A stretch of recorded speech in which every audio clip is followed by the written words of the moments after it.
Nunca me casaré de Bárbara Cartland, capítulo 2, parte 2. El duque se despertó con un sobresalto y vio que la primera tenue luz del amanecer entraba por la ventana sin cortinas. Se sentó para mirar su reloj que había puesto a su lado antes de irse a dormir, y las manecillas apuntaban a 10 minutos para las 4. Se levantó de la cama, se lavó en agua fría, y cuando estuvo decentemente vestido con su camisa y pantalones, abrió la puerta de comunicación entre su habitación y la de Valora.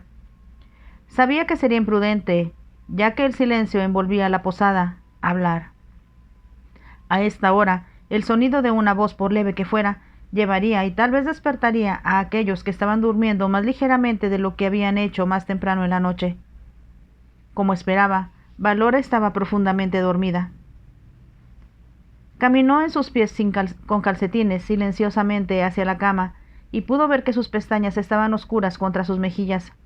Parecía muy joven e indefensa, con su cabello dorado fluyendo sobre sus hombros y almohada.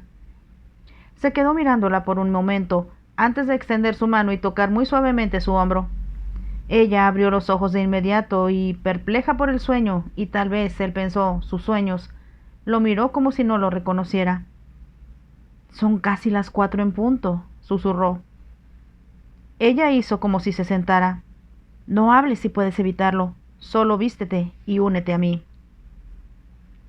Sin esperar una respuesta, la dejó y regresó a su propia habitación. En el momento en que se puso las botas, ató su corbata de la manera que Jenkins encontró tan lamentablemente anticuada y empacó su camisón y navaja de afeitar, Valora se unió a él. Llevaba un traje de montar azul oscuro, que estaba muy elegantemente cortado, pero afortunadamente no era de un color muy distintivo, y en su cabeza había un sombrero de corona alta cubierto con un velo de gasa, que ciertamente no se habría visto fuera de lugar en Rotten Row. Llevaba un paquete enrollado que claramente contenía las necesidades que traía consigo. Había una expresión de emoción en su rostro, combinada con una expresión de confianza que pensó que le recordaba a los Spaniards que lo seguían a todas partes cuando estaba en el castillo. «He estado pensando en lo que deberíamos hacer», dijo en un tono bajo. «Voy a bajar las escaleras y ver si hay alguien alrededor. Cuando descubra que la costa está despejada, quiero que me sigas y vayas directamente al patio, a tu caballo». Valora asintió, pero no habló. «Me imagino que estarás sin brida y recogeré una del establo con mi propio caballo, y si es posible, encontraré tu sillín. Si no, tendremos que comprar uno». De nuevo Valora asintió. Sin decir nada más, el duque recogió el rollo que contenía sus pertenencias, echó un vistazo rápido alrededor del dormitorio para ver que no había dejado nada atrás, y abrió la puerta. El interior de la posada estaba en la oscuridad. Hubo un profundo silencio y nadie parecía moverse. El duque bajó las escaleras de roble de puntillas y, cuando llegó al fondo, se dirigió a la puerta opuesta al comedor, que estaba seguro de que era el camino hacia la cocina. Todavía no había sonido de movimiento o voces, y le hizo señas a Valora, que estaba parada en la puerta de su habitación. Parecía casi flotar por las escaleras sin hacer ruido. Abrió la puerta de la posada. Ella pasó junto a él, y él la vio correr por el patio. El duque luego fue al mostrador donde el publicano guardaba su libro de contabilidad. Dejó 2 guineas, luego caminó de manera normal desde la posada a través del patio hasta los establos. Esperaba que los sirvientes y los centinelas que habían acompañado a Lady Melford y Valora estuvieran durmiendo en el ático de heno, como era habitual en las posadas junto al camino, y Walter, sin duda, tendría una cama en el segundo piso si la hubiera. El duque caminó hacia el puesto donde había dejado a Sansón. Levantó su brida de un gancho en la pared y recogió su silla de montar, que había sido colocada debajo de ella. Sansón no hizo dificultad para que el duque lo ensillara en lugar de un mozo. Mientras apretaba la circunferencia, el duque vio la silla de montar de una dama que estaba seguro que era la de Valora, tirada en el suelo en el pasillo por debajo de una brida como la suya. Sacó a Sansón del establo y luego rápidamente levantó la brida de Valora y puso su silla sobre la suya. Incluso mientras lo hacía, escuchó el sonido de un hombre bostezando y luego escupiendo por encima, y supo que los movimientos de Sansón habían despertado a uno de los hostelanos o también a los cocheros de Melford. Apresuradamente, porque no había tiempo que perder, condujo a Sansón a través del patio y alrededor del costado de los establos. Como sospechaba, el patio era un pequeño y mal cercado pedazo de hierba que estaba justo detrás del edificio. En la puerta, Valora estaba de pie con un caballo de la bahía acariciándola. El duque reconoció como un buen pura sangre. Llevó a Sansón a ella corriendo, transfirió su silla de montar a la espalda de Mercurio y le entregó la brida. A una velocidad que sentía que no podría haber sido superada por ningún sargento mayor, el duque tenía las circunferencias sujetas y luego levantó a Valora en la silla de montar antes de que Sansón pudiera ser montado. Luego se fueron cabalgando a una velocidad que hizo que los mechones de hierba volaran hacia afuera cuando los cascos de los caballos pasaban a través de ellos.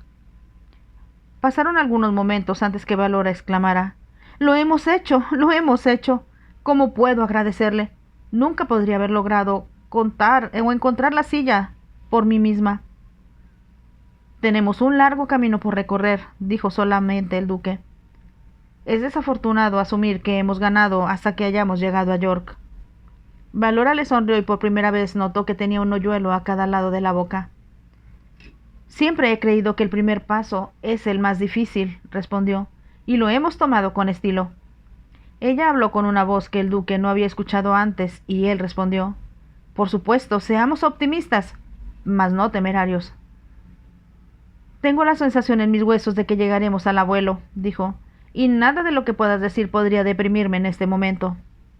Incluso mientras hablaba miró por encima del hombro con aprensión, casi como si sintiera que podrían haber sido perseguidos.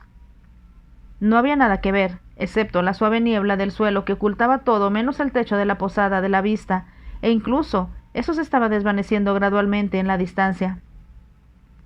«Cabalga», ordenó lacónicamente el duque, «y solo espero que Mercurio pueda seguirle el ritmo a Sansón». «¡Lo insultas!», respondió Valora indignada.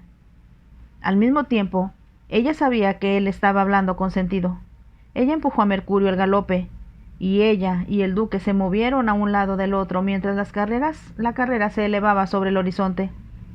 Cabalgaron durante casi 3 horas a través del país. El duque no hizo ningún intento de saltar setos, sino deliberadamente porque era menos arduo, encontrando las puertas o huecos y evitando todo el tiempo los caminos. Él comenzaba a sentir hambre, y aunque ella no se quejaba, estaba seguro de que Valora sentía lo mismo. Entonces vio delante de ellos un pequeño pueblo que parecía consistir simplemente en una pequeña iglesia normanda de piedra gris y algunas cabañas con techo de paja blanca y negra. Por primera vez en casi una hora, el duque habló. «Creo que nos hemos ganado nuestro desayuno, y admito que me siento extremadamente hambriento».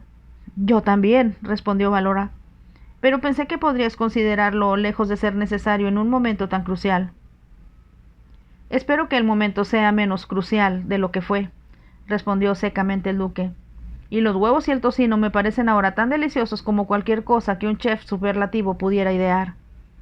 Incluso mientras hablaba, temía que hablar de esa manera pudiera sugerir que era un hombre rico. Esperaba que Valora no lo hiciera.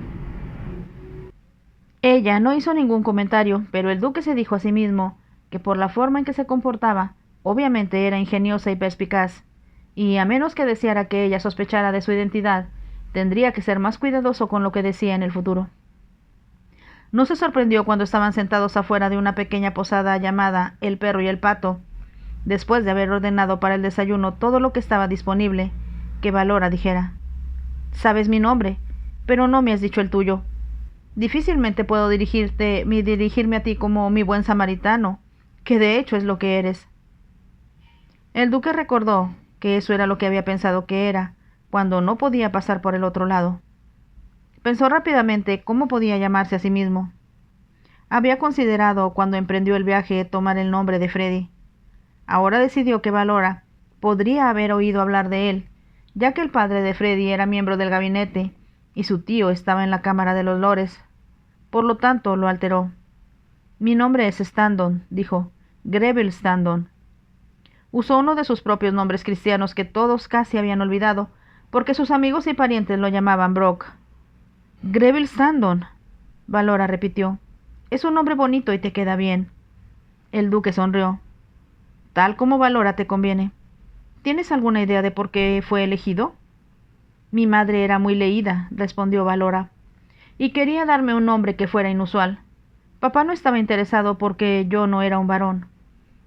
Ella sonrió antes de agregar: de hecho, fui una decepción para él desde el momento en que nací.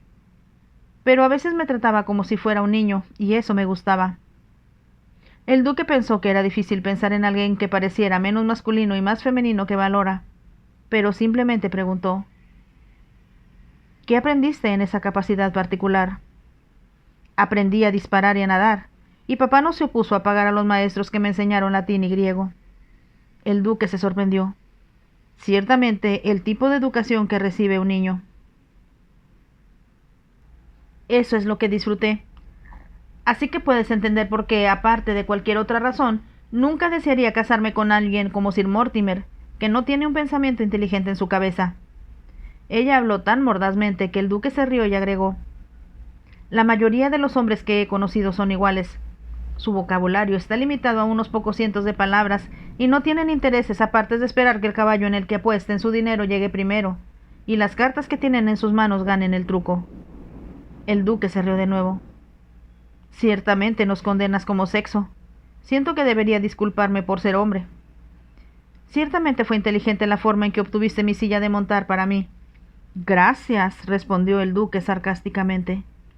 Como si temiera haberlo ofendido, dijo: por favor, no te estoy criticando. Estoy muy agradecida por lo que has hecho por mí.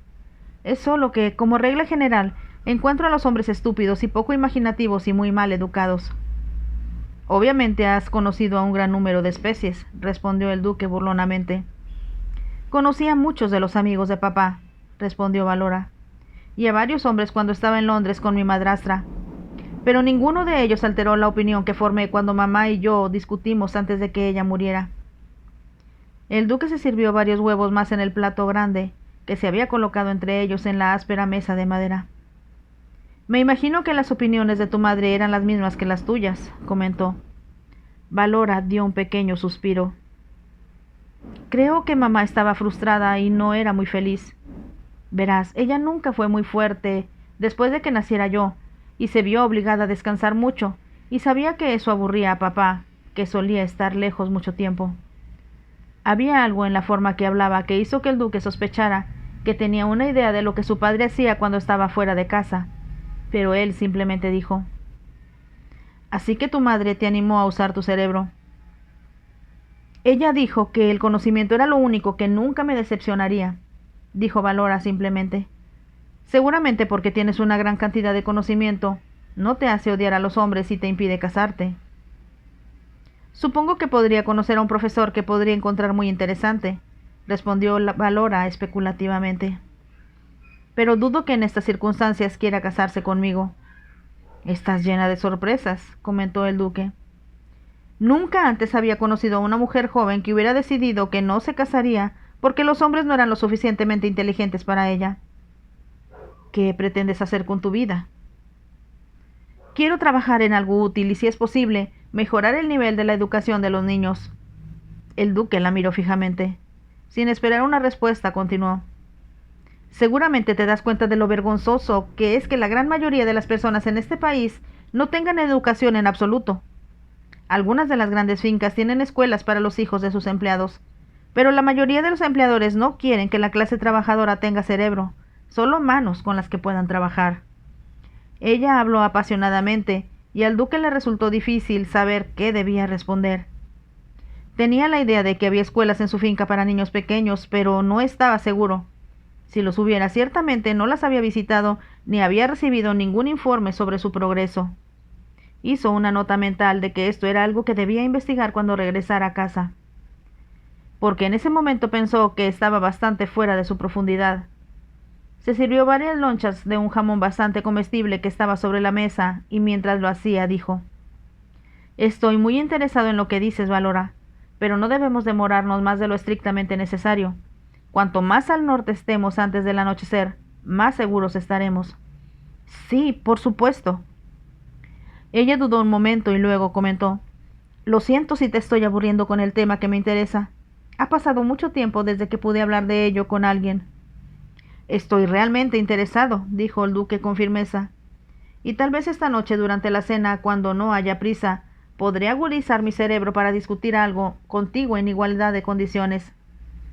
Habló un poco cínicamente, pensando que era una impertinencia de cualquier joven pensar que ella sabía más que él. Pero vio que Valora lo miraba emocionada. «Espero que lo hagas», gritó. «Es algo que esperaré con ansias, más de lo que puedo decirte». Llegamos al final del capítulo 2 de la novela Nunca me casaré de Bárbara Cartland. Espero que la estén disfrutando. Déjenme un like y nos vemos en el capítulo 3. Bye.